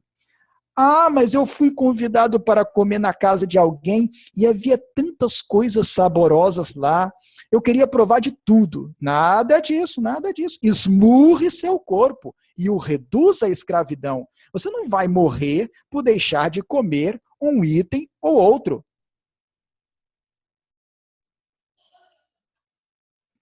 O apetite, irmãos, não pode comandar. Ele que tem que estar subordinado às faculdades superiores da mente. Conte mesmo, estou falando para contar. Conte as variedades que está colocando no prato. 1, 2, 3 e, quando muito, 4. Nada além disso. Ah, e se houver alguma sobremesa realmente saudável? Ela deve entrar na contagem também, claro, é isso aí. 3 ou 4 variedades no máximo. Avancemos. A reforma de saúde, irmãos, é o oposto da glutonaria, que é uma obra da carne, conforme Gálatas capítulo 5, versículo 21. O verdadeiro reformador da saúde deve aprender a se resfriar e não encher seu prato com tudo que vê à mesa. Além de restringir a variedade a 2, 3 ou, quando muito, 4 opções, deve também aprender a não ingerir grande quantidade de alimento. Muitos vegetarianos, pretensos adeptos da reforma de saúde, erram gravemente nesse ponto, para prejuízo de seu bem-estar físico e espiritual. Não são reformadores da saúde, são glutões, praticando uma das obras da carne. Ellen G. White trata desse ponto em Testemunhos para a Igreja, volume 3, a página 487. Olha o que ela fala, é até engraçado. Com toda a nossa profissão de reforma de saúde, nós, como povo, comemos muito. E almoço comunitário, então, é uma vergonha. Nós comemos muito. E em Testemunhos para a Igreja, volume 2, a página 367, ela declara: mas mesmo os reformadores de saúde podem errar na quantidade de alimento. Podem comer imoderadamente de uma espécie saudável de alimento. Alguns nesta casa erram na qualidade. Nunca definiram sua atitude na questão da reforma de saúde. Preferem comer e beber aquilo que lhes agrada e quando lhes apraz. Deste modo, prejudicam o organismo. Em Conselhos sobre o Regime Alimentar, as páginas 102 e 103, Ellen G. White declara isso aí. Olhem bem essa parte negritada. Sois condescendente com o apetite, comendo mais do que vosso organismo pode transformar em bom sangue. É pecado ser intemperante na quantidade de alimento ingerido, mesmo que seja de qualidade inobjetável. Eu preciso repetir, irmãos, olhem a força dessa declaração. É pecado ser intemperante na quantidade de alimento ingerido, mesmo que seja de qualidade inobjetável. Muitos acham que, se não comerem carne e os mais extravagantes artigos de alimentação, estão livres para comer dos alimentos simples até que não aguentem mais. Isto é um erro. Muitos professos reformadores de saúde são nada menos que glutões. Muitos professos reformadores de saúde são nada menos que glutões.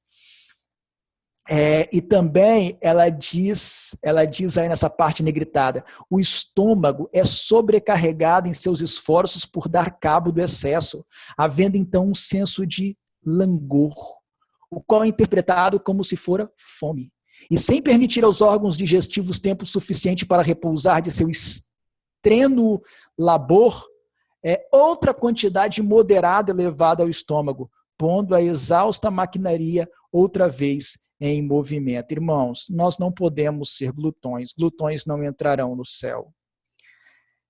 Outra medida preparatória ao abandono de carne e de outros alimentos menos saudáveis consiste em privilegiar pratos menos elaborados e mais simples. Ellen G. White escreve a respeito em Conselhos sobre o Regime Alimentar, à página 270. Eu vou ler somente essa parte a parte final. Ela diz assim: a saúde não é assegurada pelo uso de preparações caras.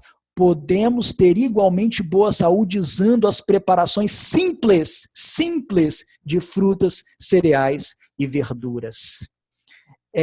Em Conselhos sobre o Regime Alimentar, à página 340, Ellen G. White declara: o alimento deve ser preparado da maneira mais simples possível, livre de condimentos e especiarias, e mesmo de indevida porção de sal. Então, devemos comer os alimentos da maneira mais simples possível.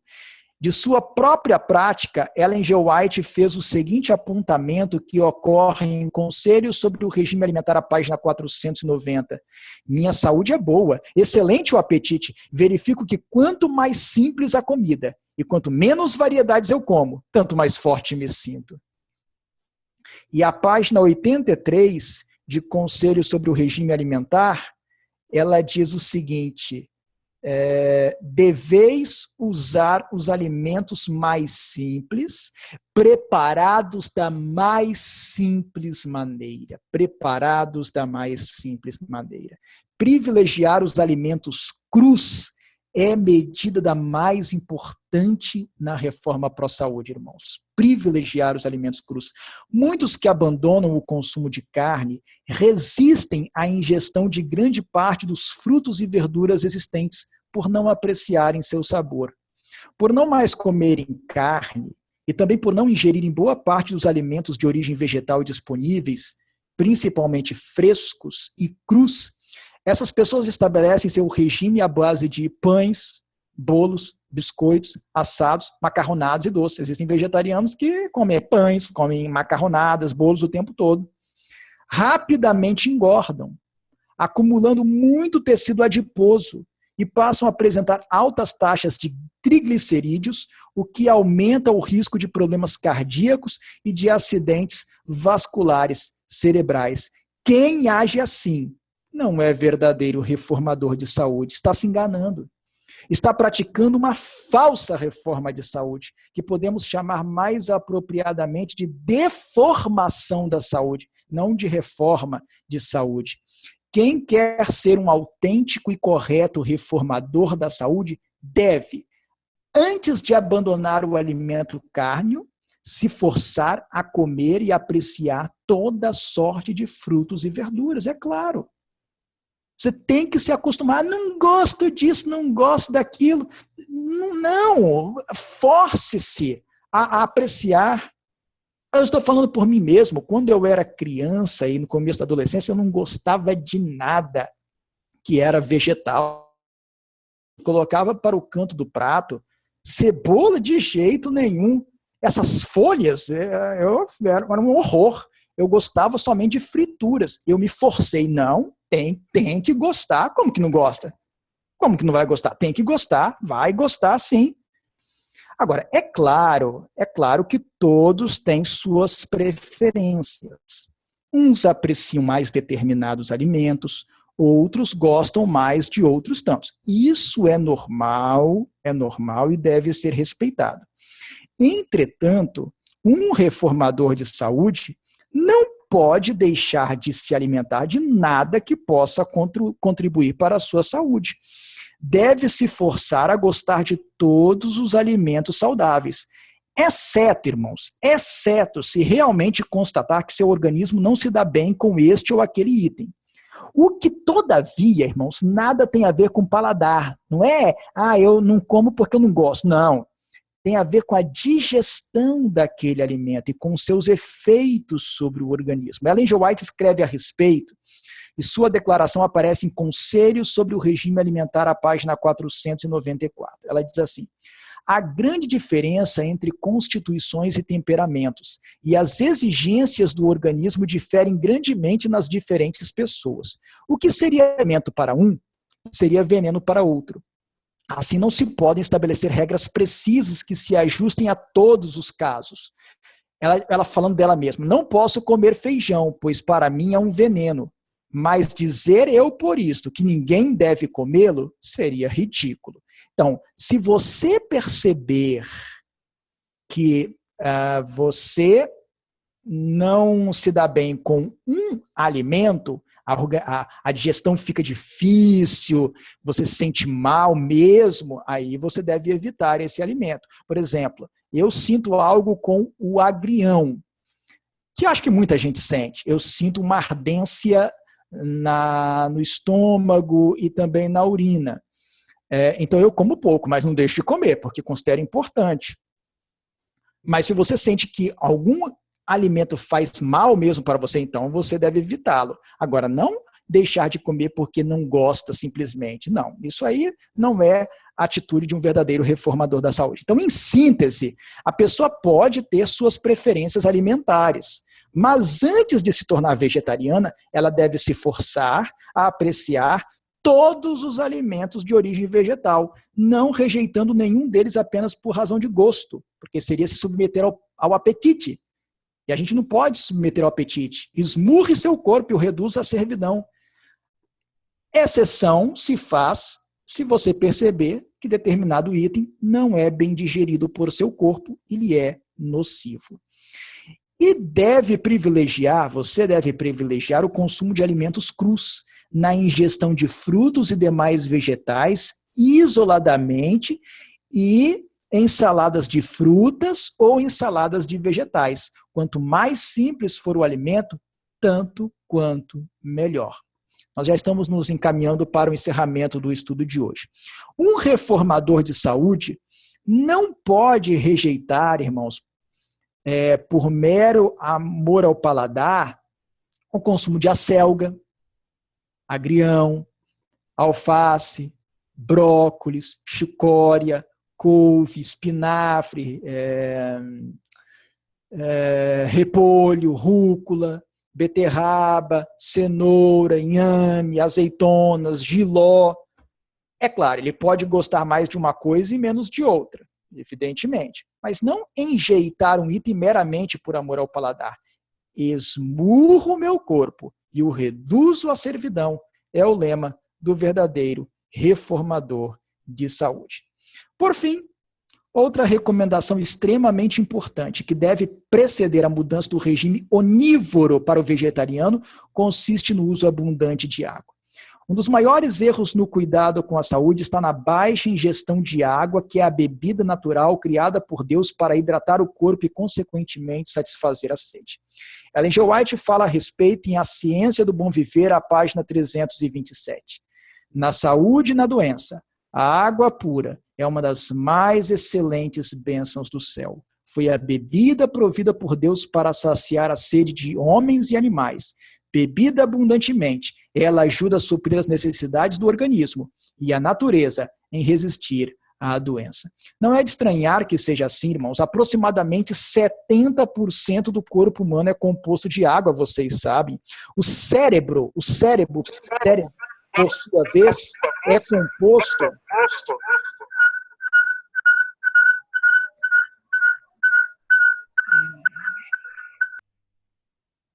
é composto de aproximadamente 85% de água.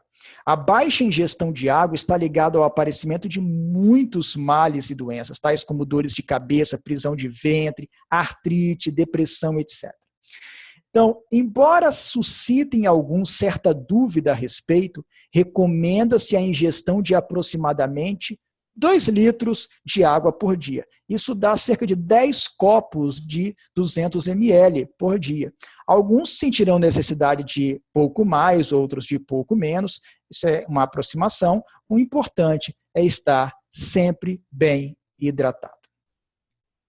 Em síntese, irmãos, há grandes princípios da reforma de saúde que podem e devem ser praticados antes mesmo que a pessoa abandone o uso da carne e de outros alimentos menos saudáveis.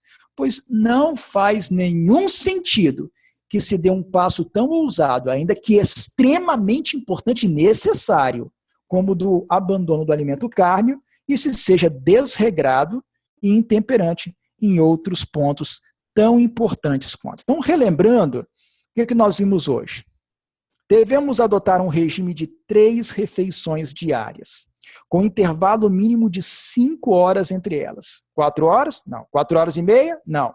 5 horas a 6 horas. E não comer nada nesse período, nem mesmo uma maçã, uma noz ou um fragmento de alimento qualquer.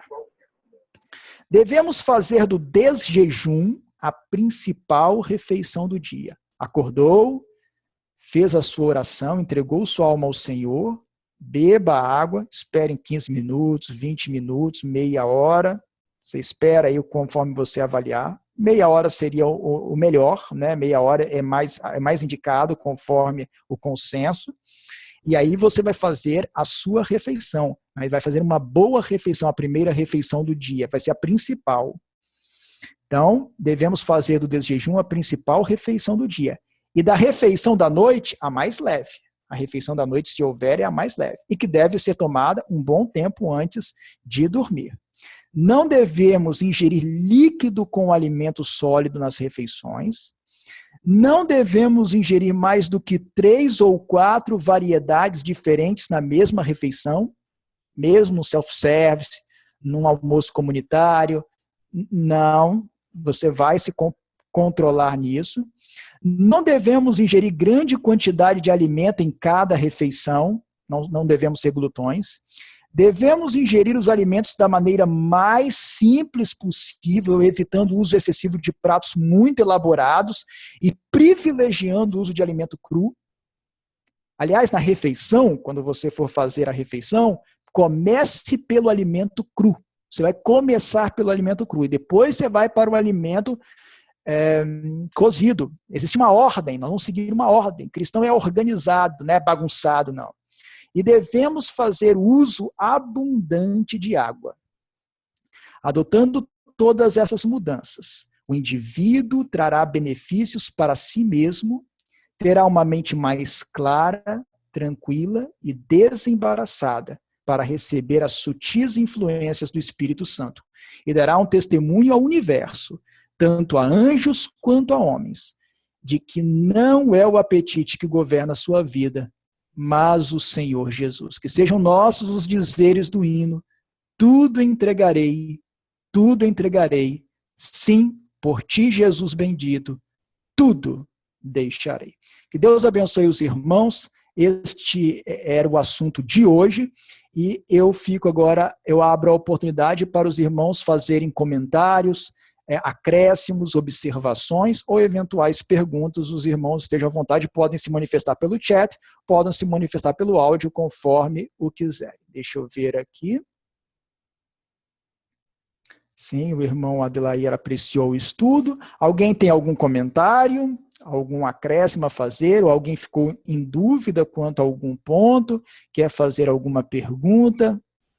Não sei se eu vou saber responder, não é? Mas eu não sou médico, eu não sou nutricionista, não estou me colocando aqui, me apresentando como médico e nutricionista, eu estou apresentando as orientações da Bíblia e do Espírito de Profecia, acrescidas de alguns conhecimentos que fui acumulando com palestras, com leituras de artigos, mas não estou me apresentando como médico, nem como nutricionista, nutrólogo, nem nada disso, mas apresentando a vontade do Senhor. Alguém tem algum comentário, alguma consideração ou alguma pergunta?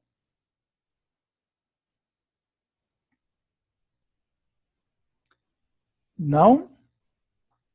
Ninguém tem nada a acrescentar. Se ninguém tiver nada a acrescentar, nós vamos orar para encerrar o estudo, já ficando avisado de que o nosso próximo encontro provavelmente se dará o nosso próximo encontro se dará daqui a 2 semanas. Hoje é o dia 30, portanto, será no dia 13 de junho. Mas nós vamos confirmar isso depois, anunciando para os irmãos. Mas provavelmente será no dia 13 de junho. Ok? Alguém tem alguma consideração, alguma pergunta? Não havendo, eu vou me ajoelhar aqui. Aqueles que puderem também estão convidados a se ajoelhar para nós terminarmos com uma oração. Senhor Deus e amado Pai, hoje aprendemos muitas coisas importantes que o Senhor tem nos ensinado por meio das Escrituras Sagradas e por meio do dom profético. Nós pedimos a sua ajuda, ó Pai. Nós sabemos que precisamos controlar as faculdades inferiores da mente, precisamos manter o nosso corpo em sujeição. Ajude-nos, ó Pai. Ajude-nos nessa obra. O Senhor precisa nos ajudar somente com o seu poder, comunicado pelo seu Espírito Santo, a nossa mente de maneira invisível. Nós conseguiremos vencer essa batalha. Confiamos na sua graça, a graça que fortifica, a graça que transforma. Pedimos que o Senhor nos ajude. Abençoe a cada irmão que participou deste estudo, que todos possam ser iluminados pelo Espírito Santo e possam tomar uma decisão firme ao lado da verdade e da sua vontade. Abençoe-nos, ó Pai, no restante desta noite e prepare-nos para a eternidade. Em nome de Jesus nós oramos, por tudo agradecidos. Amém. Bem, irmãos, então nós encerramos o nosso estudo de hoje. Como eu disse, o próximo encontro será no dia 13 de junho, daqui a 2 semanas, já que nossos encontros agora serão quinzenais. Se houver alguma alteração, tudo será avisado. Que Deus abençoe os irmãos, desejo uma boa noite a todos e até o nosso próximo encontro.